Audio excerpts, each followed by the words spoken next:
Bienvenidos, señores estudiantes. Vamos a empezar con la exposición. Tenga la bondad. Vamos a empezar. Siga, señorita. Ya. Ya. Ya. Sigue, Ismael. Buenos días, licenciada, compañeros. Del día de hoy les vamos a hablar acerca de las causas de la Gran Depresión. A continuación, mi compañero.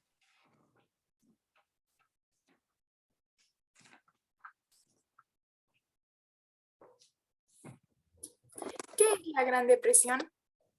Se conoce como la Gran Depresión a un quiebre de la economía internacional que tuvo en lugar el año de 1929. La Gran Depresión se prolongó a lo largo del año de 1930 en algunos países y hasta 1940 en otros países. La Gran Depresión tomó impulso con el llamado Martes Negro en los Estados Unidos de América, que con la dramática caída de la bolsa de Nueva York el 29 de octubre de 1929.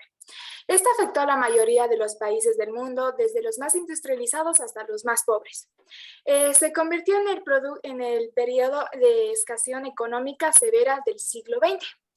Las más dificultades de salir de la crisis produjeron el gobierno a consideración de los nuevos modelos del mercado y para poder restablecer la bolsa de Nueva York, la capacidad del mercado para encontrar un equilibrio en sí mismo. A continuación, mi compañero.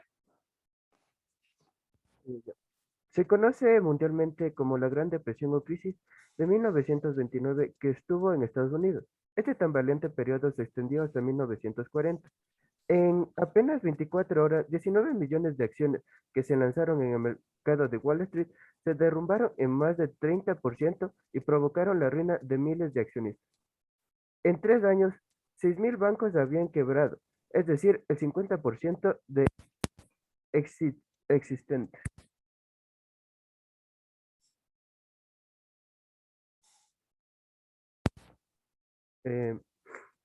Dale, Alondra, con las causas.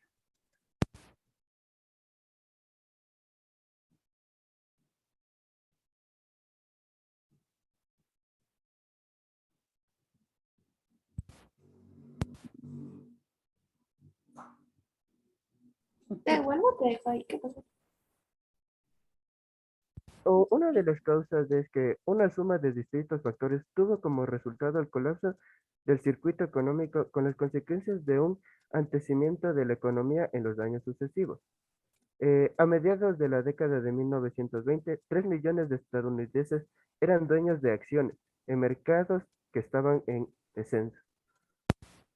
A continuación, mi compañero.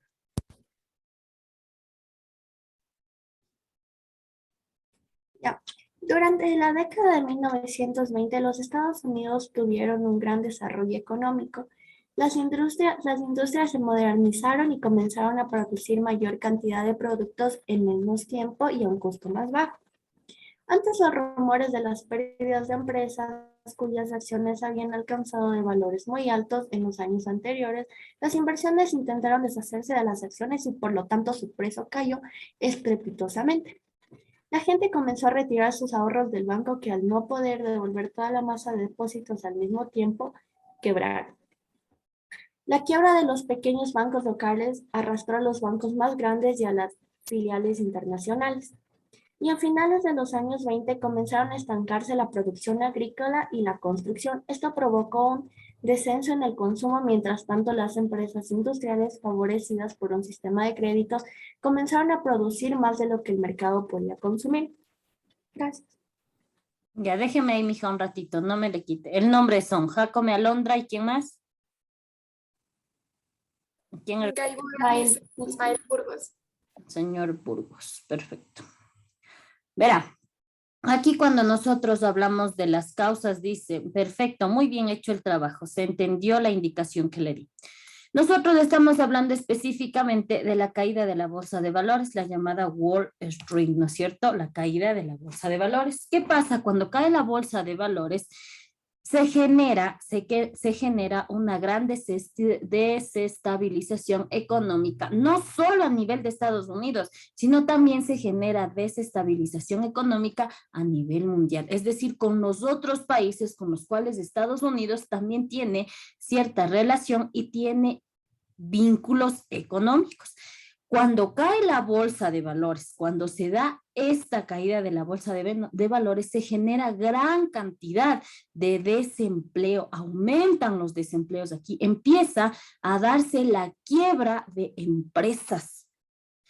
Otra situación también nosotros vamos a ver que también la Gran Depresión afectó dentro de nuestro país, pese a que ya nuestro país estaba afectado con las plagas que habían caído sobre el cacao, sobre el banano. Encima más se vino la crisis de los Estados Unidos y también vino a perjudicar a nuestro país, perjudicó totalmente al Ecuador. Como también, por ejemplo, empezó a bajar los precios, ¿no es cierto? Entonces nosotros, nuestros productos tratábamos de mandar a este país, pero ¿qué pasaba? Empezaron a pagarnos un precio sumamente bajo. Vamos. Siguiente grupo, por favor. Vamos con la escuela keynesiana. Suárez Naomi. Aquí están. Sí, se ve, dice. ¿Sí? Está Suárez, Naomi y Abigailson. ¿Listo, mija? Ya. Escuela keynesiana, ¿qué es? El keynesianismo es una de las teorías económicas más conocidas que busca la mejor manera de salir de una crisis económica, política y social. Comienza en el siglo XX en Inglaterra. La revolución industrial no cobró en Norteamérica ese aspecto de sufrimiento, miseria y desagrado que se observó en Inglaterra.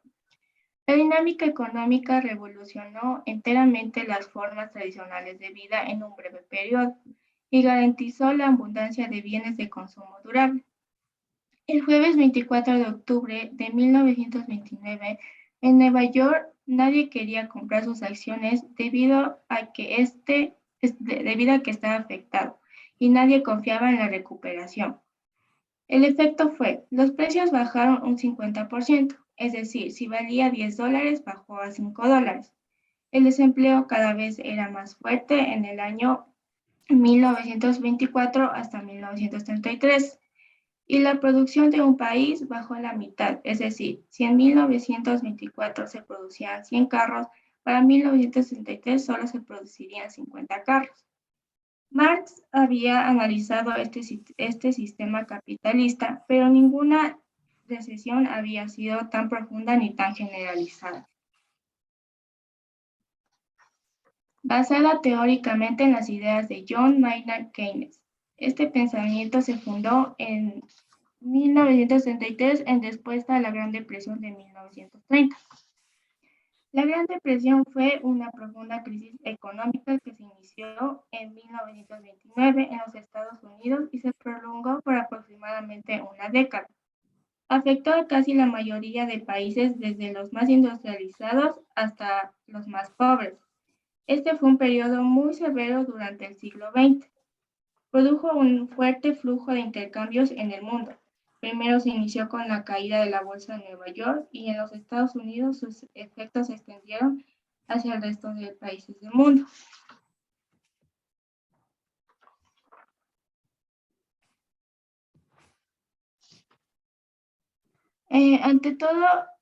Ante esto, la teoría keynesiana nació con el Instalada su contexto. cámara. Sí, sí, yo le Ante dije esto, sobre la los teoría. problemas de conexión. Ya, dele, siga. Ante esto, la teoría keynesiana nació con el contexto de la Gran Depresión, ya que estaban hundidas en una gran crisis económica, lo cual no lograban dar respuestas para poder recuperarse. Debido a esto nace la gran obra de Keynes llamada Teoría General sobre el Empleo, el Interés y el Dinero, tratando de buscar una solución sobre este gran problema mundial.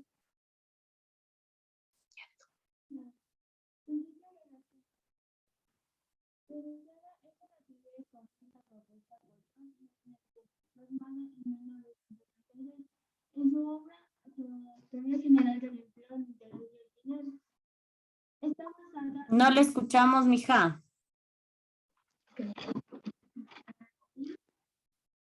Ahí sí. Principios de la escuela keynesiana. Keynesiana es una teoría económica propuesta por John Maynard Keynes, plasmada en 1936 en su obra Teoría General del Empleo, el interés y el dinero. Está basada en el estímulo de la economía en épocas de crisis. El interés de Keynes fue poder dotar a unas instituciones nacionales o internacionales de poder para controlar la economía en las épocas de recesión o crisis. Este control se ejercía mediante el gasto presupuestario del Estado, política que se llamó política fiscal. Gracias.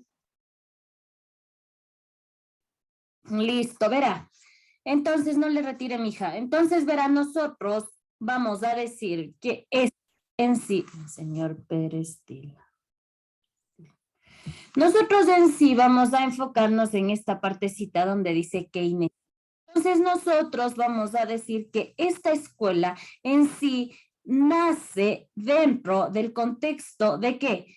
De la Gran Depresión, ¿no es cierto? Es decir, vio la caída de la bolsa de valores y ¿qué trata de hacer aquí? Trata de realizar un estudio de cómo se puede solventar esta situación. ¿Quién va a intervenir, por favor, para generar notas? Nadie, si no sigo yo. ¿Sigo? Perfecto. Entonces nosotros también vamos a decir que con el objetivo de poner fin a la Gran Depresión y, como le acabé de decir, con el objetivo de formular nuevas propuestas, nuevas alternativas dentro del mundo occidental desde 1945 hasta la década de 1970. ¿Qué pasa? El keynesianismo surge como una corriente basadas específicamente en las ideas del británico John Maynard Keynes. Este personaje vive aproximadamente entre los años 1883 y 1946. Ya. Nosotros aquí también encontramos planteamientos cuestionados por parte del keynesianismo y uno de los planteamientos cuestionados por parte del keynesianismo son la teoría liberal de la oferta y la demanda. Es uno de los planteamientos cuestionados por la escuela keynesiana. Vamos, siguiente. Siguiente grupo. A ver, antes de que me olvide, por favor, escúchame un ratito. Esta escuela keynesiana surge con una nueva propuesta. ¿Cuál es la propuesta que sugiere esta escuela? Esta escuela dice que el Estado debe intervenir, sí, dentro de la economía, pero ¿para qué? Estoy viendo cámaras apagadas. Estoy viendo cámaras apagadas.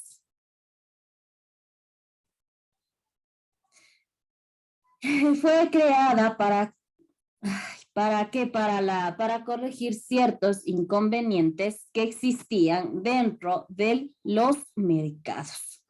Vamos, siga por favor. Ahora sí, nos vamos.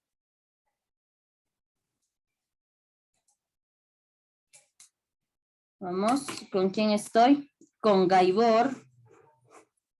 Gaibor nos va a dar compartiendo las diapositivas porque a Borja y a Tipantote se nos cuelga la máquina. Ya, Borja y Tipantote. Casi le pongo. Ya, listo.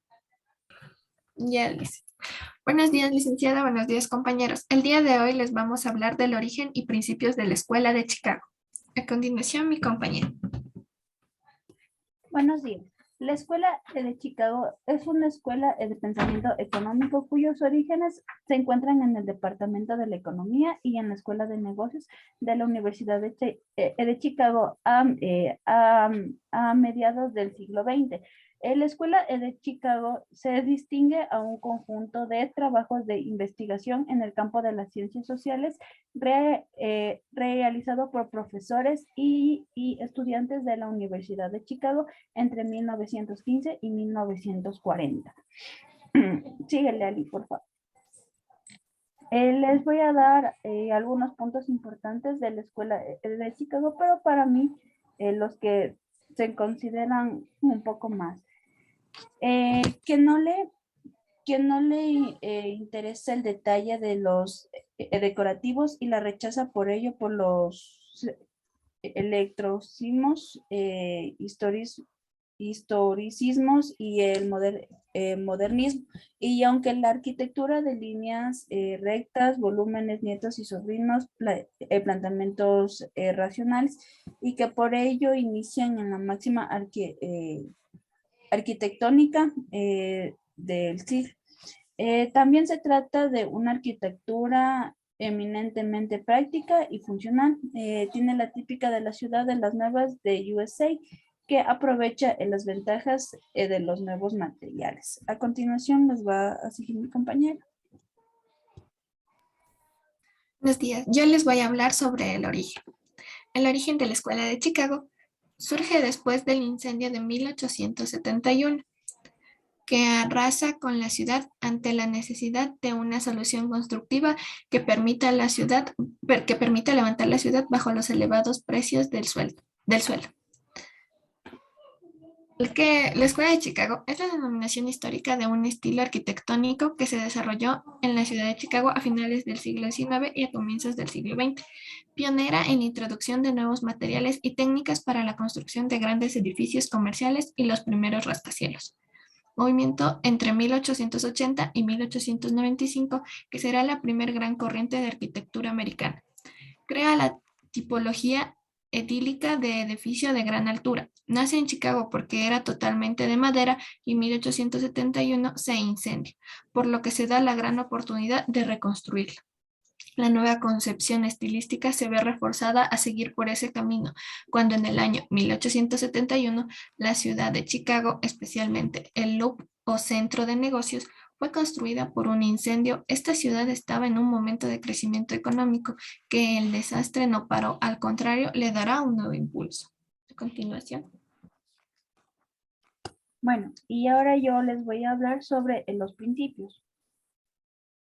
La escuela de Chicago fue liderada por dos economistas que recibieron el premio Nobel por sus aportes en el campo de la economía, de Milton Friedman, premio de Nobel en 1976, y George String, premio Nobel en economía de 1982. Otros nombres que también fueron relevantes obtuvieron premios Nobel, como Taylor Swift de 1979, Merton Millen en 1990, Ronald Coase en 1991 y Gary Brake en 1992. La Escuela de Chicago es una de las primeras manifestaciones de la modernidad. Programa nuevo, postula nueva, ruptura con la historia adoptado, los adelantos técnicos, climatización y asesores. El rascacielos fue acogido desde un principio con un carácter concreto, fue entendido como un elemento constitutivo como del paisaje urbano. La representa un nuevo tipo de volumen interior continuo y una especie de punto de referencia espacial. A continuación y para finalizar les va a dar las conclusiones de mi compañera. Las conclusiones. La Escuela de Chicago, sin duda alguna, ha marcado la manera de hacer la arquitectura en todo el mundo. Abrió las posibilidades constructivas que en ese entonces eran inimaginables y que hoy en día, casi 100 años después, se siguen utilizando y son necesarias para un funcionamiento adecuado. Gracias por su atención. Déjele ahí, por favor, no le saque, por favor. Regréseme a donde dice escuela keynesiana. Vuélvale al principio, por favor. Ahí, déjeme. Ahí, exacto, Escuela de Chicago. Ya, perfecto. Verá. Entonces, esta escuela surge, la Escuela de Chicago, surge como ayuda a la escuela. ¿Cuál fue la escuela que vimos anterior? ¿Cuál fue? La keynesiana. La keynesiana, correcto, ¿no es cierto? Entonces, ¿por qué? Porque esta escuela keynesiana, con las medidas que ésta había planteado, no había logrado resolver o combatir la inflación, para lo cual son llamados estos pensadores de la Escuela de Chicago para resolver dichas falencias. Y aquí tenemos como máximos representantes, como dijo sus compañeras, al señor Milton Friedman. Por favor, póngame en esa diapositiva. Más adelante está. Ahí, ahí estamos. Al señor Milton Friedman y también a George Stigler, ¿no es cierto? Estos dos personajes eran pensadores económicos de la escuela o de la Universidad de Chicago. De ahí nace el nombre.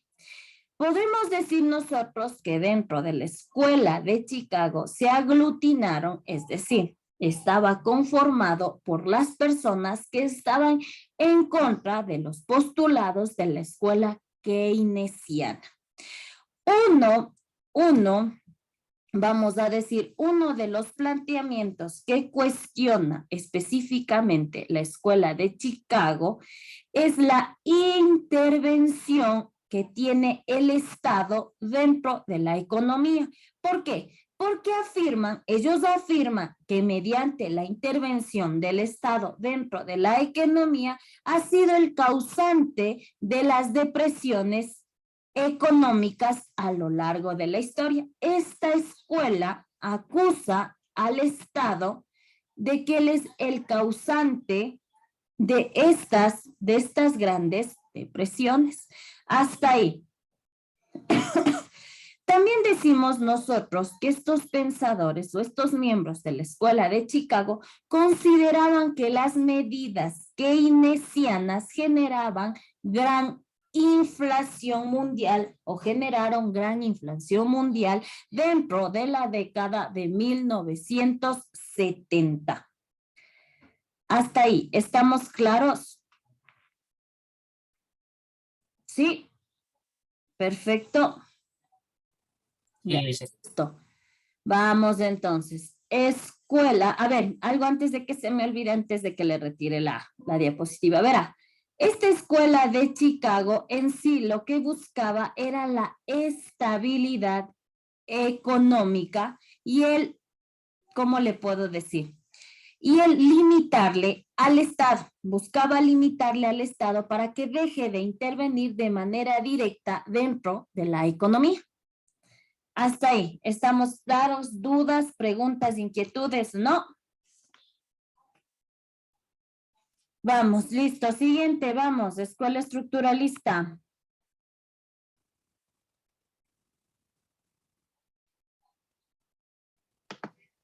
Lisa, ¿ya se puede ver la pantalla? No todavía, mija. Ahora sí. Encalada. Buenos días, licenciado. Venga. Buenos días, licenciado. Buenos días, compañeros. El día de hoy hablaremos sobre el origen y principios de la escuela estructuralista. La escuela estructuralista surge en Alemania y tiene su desarrollo después de la Segunda Guerra Mundial y se intensifica por el propio funcionamiento del sistema económico. Si bien hay múltiples concepciones entre los diferentes teóricos estructuralistas, todos están de acuerdo en que la economía necesita cambios estructurales. Actualmente se denomina estructuralistas principalmente a los economistas latinoamericanos, que defienden que los problemas de los países de América Latina son estructurales, o sea, se derivan del propio funcionamiento del sistema económico. Pretendía equilibrar las funciones de la empresa prestando atención tanto a su estructura como al recurso humano y se enfocó en los aspectos de autoridad y comunicación, pues evidenciaban problemas organizacionales de orden y precisión, así como en solicitud de un trato imparcial a los trabajadores. Esta escuela se diferencia de las demás ya que es fruto de sociólogos y psicólogos, que se especializan en estudiar el comportamiento humano. El objetivo principal de la escuela estructuralista es estudiar los problemas de las organizaciones o empresas y sus causas.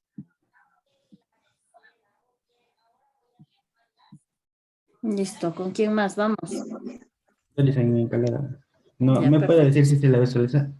Ya, ahora sí, estamos observando ya la pantalla. A ver. Bueno, yo voy a hablar sobre los principios de la escuela estructuralista. En la escuela estructuralista hubo bastantes pensadores importantes. Cada uno vio por la jerarquía que el más principal o un pilar que se les puede decir fue Max Wheeler, que cada uno llegó a sus aportes un estudio de burocracia, la sociedad de tipos de autoridad y jerarquía, máxima división del trabajo, seguridad en el trabajo y demanda de reglas. Después llega René Maitz. Sus aportes estructuran la organización de 3 formas de estructura jerárquica, democrática, y la autoridad definió y tipología de la organización y la comunicación como elementos primordiales. Ahí sigue Amaiti Edson. Sus obras organizan moderas y tratadores sobre la organización, sus aportes, la tipología y la organización de 4 casos de la tipología del comportamiento organizacional. Después sigue Chester Bennett. Sus aportes definió las funciones del ejecutivo y la teoría de la autoridad y sus momentos e origen del mando y la aceptación del mismo elemento de la relación jefe-subordinado.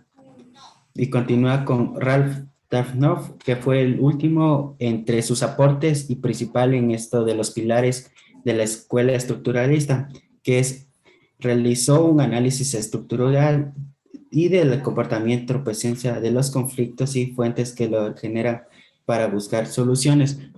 Sus aportes van de manera democrática y de autoridad para llegar al mismo objetivo de su seguridad de trabajo, que todos tengan jerarquía y un comportamiento humano por los que están en su entorno. Tienen como objetivo principal estudiar los problemas de las empresas y sus causas, presentando especialmente atención a los aspectos de autoridad y comunicación. Considera que hay 4 elementos comunes a todas las empresas: autoridad, comunicación, estructura de comportamiento, estructura de formalización. Esta corriente aparece a los finales de los años 50 como consecuencia de la baja productividad, ya que las corrientes científicas del humano habían tomado en cuenta la productividad o al personal, pero en forma aislada, y está entregada por un grupo de psicólogos y sociólogos que dedican a estudiar el comportamiento humano. La escuela estructuralista en Latinoamérica. Se llama escuela estructuralista en América la corriente económica que piensa que los problemas de los países de América Latina son consecuencias del funcionamiento del sistema económico y capitalista, y para resolverlos se requieren cambios estructurales.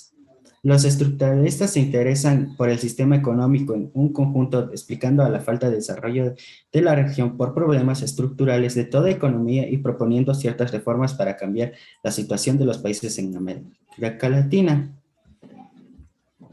Ya, déjeme. Ya. Sigue, yo pensé su teoría en la burocracia es absolutamente formal y rígida. La autoridad está determinada por los puestos y no por las personas. De todas las relaciones que fija entre las personas son formales, olvidándose del individuo y sus comportamientos. Gracias. No me retire la diapositiva, déjeme ahí, por favor, un ratito. Verá, nosotros vamos a decir que esta escuela estructuralista, escuchárame bien y tomará nota. Esta escuela, el estructuralismo, es una escuela latinoamericana de economía. Esta surge en la década de 1940. ¿Bajo el amparo de quién? De la Comisión Económica para América Latina y el Caribe. ¿Cuáles serán las siglas?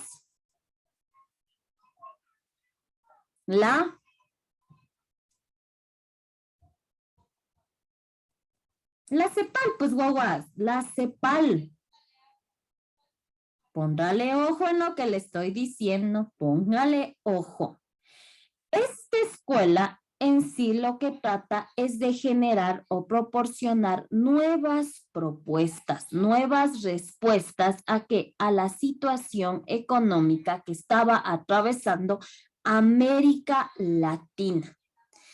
Dicho esto, nosotros vamos a decir que la escuela estructuralista constituye una respuesta específicamente dirigida al pensamiento neoclásico.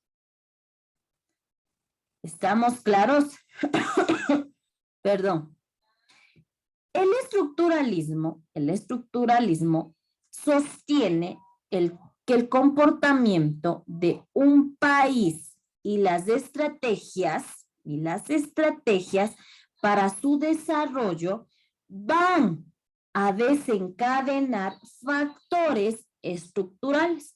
Pero ojo, al desencadenar factores estructurales, eso también quiere decir que los problemas también serán solucionados de manera estructural, es decir, las posibles soluciones deben surgir de manera estructurada.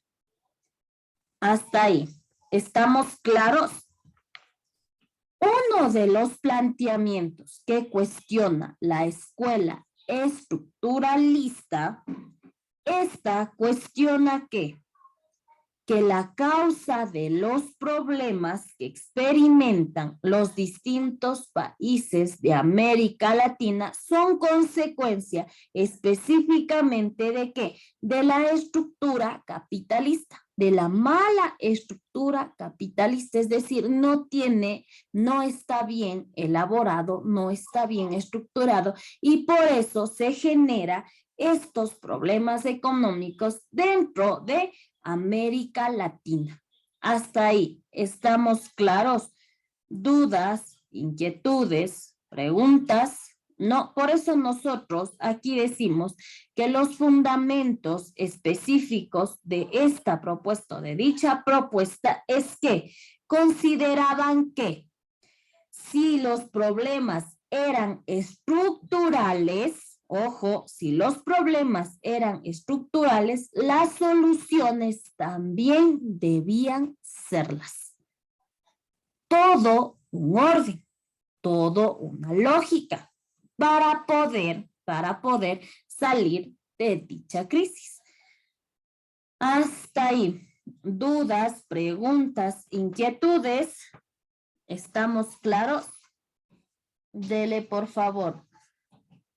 Vamos. Ahora me acuerdo de la hora, por favor. Ya retírele nomás, mijo. Retírele nomás. Ya. Me acuerdo de la hora, por favor, de tal manera que no perjudiquemos al docente de la siguiente clase. Señorita Mena, señor Jiménez y señor Rubio. Les dije 3 veces la cámara. Entonces, usted tiene... ya sabe cuál es la sanción, ¿no? A excepción del señor Burgos, que tiene justificación, y el señor Encalada. Mena José y Rubio. Listo, gracias, mija. Mena José, Rubio y Jiménez, por favor. Después no quiero reclamos porque he repetido más de 5. Dicen, pero yo ni siquiera estoy en el país, tengo una conexión fatal, estoy en un viaje. ¿Y por qué no me Sí, dice, se supone mijo? que...